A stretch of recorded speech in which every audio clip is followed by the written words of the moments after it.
குதிரவாலி அரிசி 1 கப், பாசிப்பயிறு 1/4 கப், வெல்லம் 2 கப், பால் 1 கப், உடைச்ச முந்திரி 15, உலர்ந்த திராட்சை 15, நெய் 5 டேபிள் ஸ்பூன், ஏலக்காய் பொடி 1 பிஞ்ச், சால்ட் 1 பிஞ்ச். குதிரவாலி அரிசியும் பாசிப்பயிரையும் நல்லா வாஷ் பண்ணி ஸ்ட்ரெயின் பண்ணி எடுத்துக்கணும். குக்கரில் ஒரு 1/4 ஸ்பூன் நெய்யை சேர்த்துக்கணும்.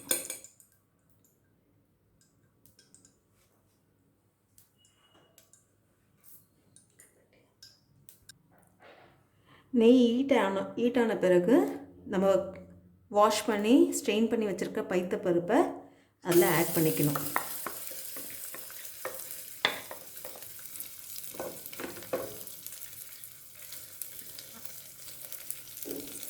ஆட் பண்ணி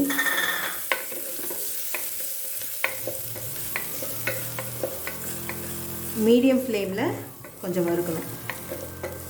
வறுக்கும் போதே அந்த ஸ்மெல் வர வரைக்கும் கொஞ்சம் வறுக்கணும்.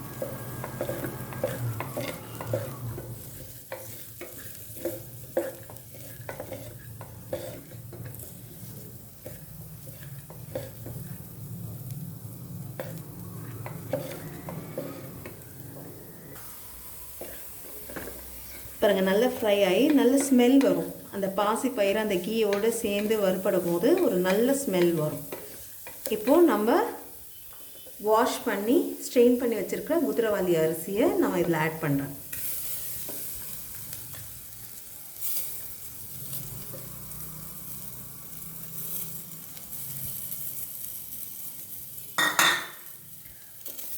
இதையும் அதுலேயே லோ ஃப்ளேமில் நம்ம ஃப்ரை பண்ணணும். கொஞ்சம் நேரம் அந்த ஆயிலில் நல்லா ஃப்ரை பண்ணணும். ரெண்டும் சேர்ந்து நல்லா அந்த நெய்யில் ஃப்ரை ஆன பிறகு நம்ம 1 கப் பாலை நான் அதில் சேர்க்குறேன். பால் பிடிக்காதவங்க பாலுக்கு பதிலாக தண்ணி கூட ஆட் பண்ணிக்கலாம். பால் சேர்த்தா கொஞ்சம் ரிச்னஸாக இருக்கும்.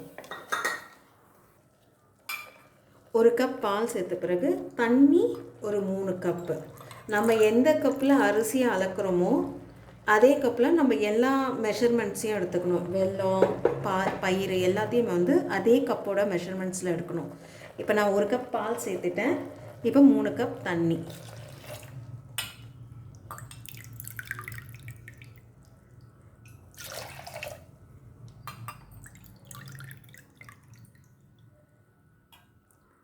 மூணு கப் தண்ணி. பால் பிடிக்காதவங்க 4 கப் தண்ணியாக சேர்த்துக்கோங்க.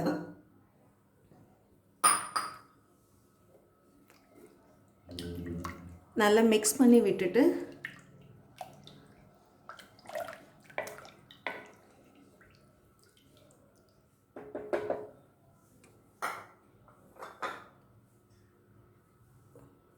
ஒரு பிஞ்ச் சால்ட் எதுக்கு சேர்க்குறோன்னா நம்ம ஸ்வீட் டேஸ்ட் வந்து ஒரு ரிச்னஸ் கொடுக்கும். ஸ்வீட்டோட டேஸ்ட் வந்து ஒரு ரிச்னஸ் கொடுக்கும். அதுக்காக நான் ஒரு பிஞ்சு தான், ஒரு பிஞ்சு சால்ட்டு சேர்த்துக்கிறேன். சால்ட்டை சேர்த்துட்டு நல்லா மிக்ஸ் பண்ணி விட்டுட்டு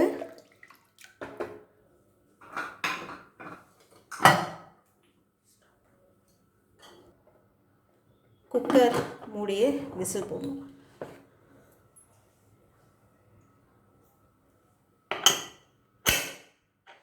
நாலு விசில் வரணும். 4 விசில் வர வரைக்கும் வெயிட். 4 விசில் வந்துடுச்சு. இப்போ நான் ஆஃப் பண்ணிவிட்டு இந்த விசில் ரிலீஸ் ஆகட்டும், அது வரைக்கும் வெயிட் பண்ணுவோம். ப்ரெஷர் ஃபுல்லாக ரிலீஸ் ஆகிடுச்சு.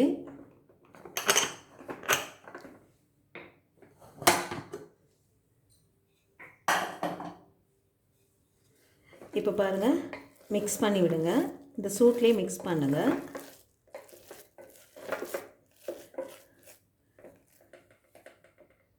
இதை பாருங்கள், வெந்திருக்கு.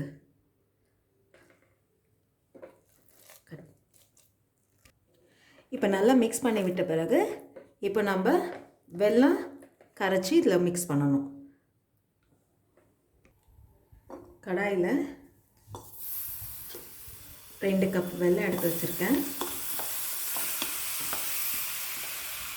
அதை போட்டுட்டு வெல்லம் கரையிறதுக்கு ஒரு 1/4 கப் மட்டும் தண்ணி சேர்க்குறேன். வெல்லத்தை அப்படியே டைரெக்டாக ஆட் பண்ணாதீங்க. என்னென்னா வெல்லத்தில் கண்டிப்பாக மண் தூசெல்லாம் இருக்கும். ஸோ அதனால் இந்த வெல்லத்தை இப்படி கரைச்சி அதை ஸ்ட்ரெயின் பண்ணி தான் நம்ம பொங்கலில் ஆட் பண்ணணும். இது ஃபுல்லாக இது பாருங்கள், ஃபுல்லாக இந்த வெல்லம் கரைஞ்சிடுச்சு. இப்போ இதை நம்ம ஸ்ட்ரெயின் பண்ணி நம்ம பொங்கலில் ஆட் பண்ணிக்கலாம். ஸ்ட்ரெயின் பண்ணுறேன் பாருங்கள்.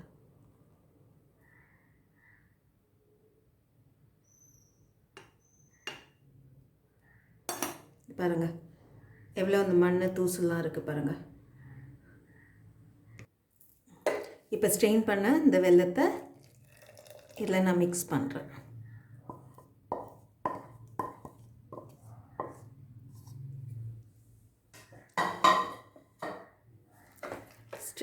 மிக்ஸ் பண்ணி விடணும், நல்லா மிக்ஸ் பண்ணி விடணும். கட்டி கட்டியாக இல்லாமல் நல்லா மிக்ஸ் பண்ணி விடணும். இது பாருங்கள், இப்போ நல்லா மிக்ஸ் பண்ணி விட்டுட்டு இந்த கட்டியாக இல்லாமல் நல்லா சூப்பராக இருக்கு பாருங்கள். இப்போ நம்ம முந்திரியும் திராட்சையும் தாளித்து இதில் சேர்க்க வேண்டியது தான். 5 டேபிள் ஸ்பூனில் நெய்யை ஆட் பண்ணிக்கிறேன். நெய் கூட இருந்தாலும் நல்லா தான் இருக்கும். சக்கரை பொங்கலுக்கு நெய் நிறைய சேர்த்தா இன்னும் டேஸ்ட் ரொம்ப கூடும்.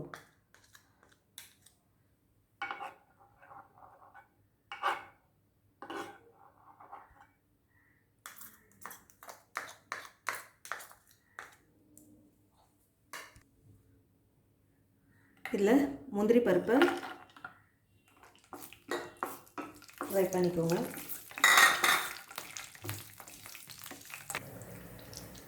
உலர்ந்த திராட்சையை இதுலேயே சேர்த்துட்டு ஃப்ரை பண்ணணும்.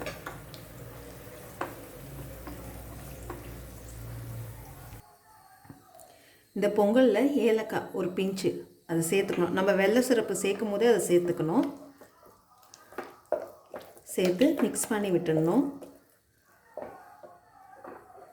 இப்போது நான் நெய்யில் ஃப்ரை பண்ண முந்திரி திராட்சையும் நெய்யோடு சேர்த்து நான் இதில் ஆட் பண்ணிக்கிறேன்.